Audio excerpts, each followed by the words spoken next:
രണ്ടാഴ്ചയാണ് പുതിയ tyre tube വാങ്ങിച്ചിട്ട്.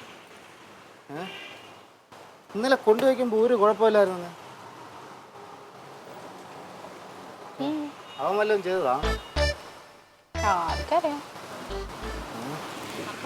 ഇല്ല, ഞാൻ പറഞ്ഞില്ലേ എല്ലാവരും നമുക്ക് അനുകൂലമായിട്ട് നിൽപ്പുണ്ട്. ഞാൻ അന്വേഷിച്ച മേഖലയിൽ നിന്നൊക്കെ ഇതന്നെ പറ്റി രാവിലെ തന്നെ വണ്ടിയിലോട്ട് നോക്കി. ഒന്നും പറയണ്ട തങ്കം ചേച്ചി, ഇതേ വീണ്ടും പഞ്ചറായി. അയ്യോ, കഴിഞ്ഞ ആഴ്ച ട്യൂബും ടയറൊക്കെ മാറ്റിട്ടതാ. ആ പറ്റി? ആ, എന്റെ മുന്നിൽ ആരുടെങ്കിലും കളി ഉണ്ടോന്ന് എന്റെ ഒരു സംശയം.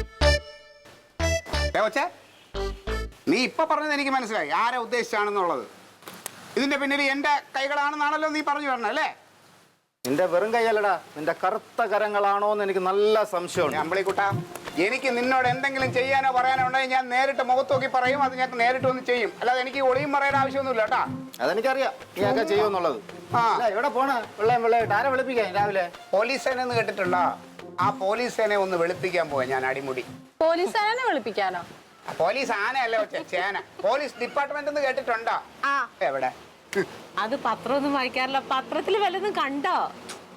പോലീസിൽ ദാസ്യപ്പണി അതിനെതിരെ സമരം ചെയ്യാൻ പോവാ ക്ലീറ്റോ. ആണോ?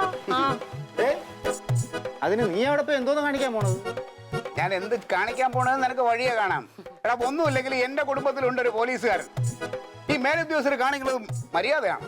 കീഴുദ്യോഗസ്ഥരെ കൊണ്ട് മറ്റേ പട്ടിയെ കുളിപ്പിക്കുക, തുണി കഴിക്കുക, പാത്രം കഴിക്കുക, അടുക്കളപ്പണി ചെയ്യിക്കുക, വണ്ടി ഓടിക്കുക, പോരാത്തതിന് അവരെ വായിരിക്കണ തെറിയും കേൾപ്പിക്കുക. ഇതൊന്നും കണ്ടിട്ട് എന്നെ പോലെ ഒരു രാഷ്ട്രീയക്കാരനെ നോക്കിയിരിക്കാനൊന്നും പറ്റില്ല.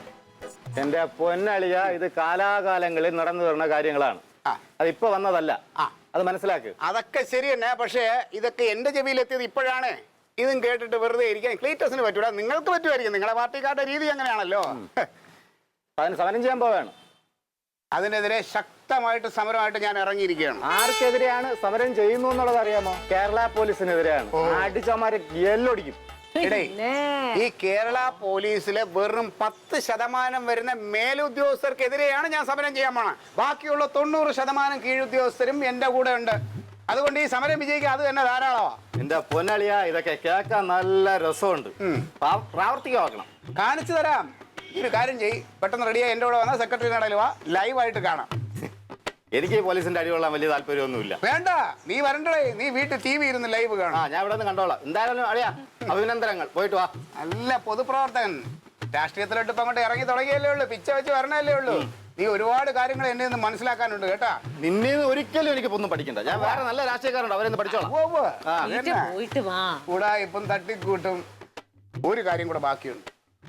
എന്തായാലും ഒരു നല്ല കാര്യത്തിന് ഇറങ്ങിയല്ലേ, ഹബീൽദാർ മാമന്റെ അനുഗ്രഹം ഒന്ന് വാങ്ങണം. അത് അത്യാവശ്യം. അതെ,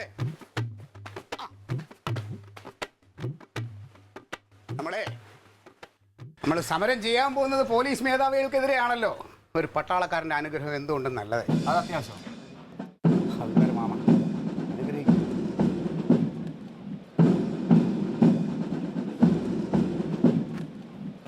ജയ് ഹിന്ദ്.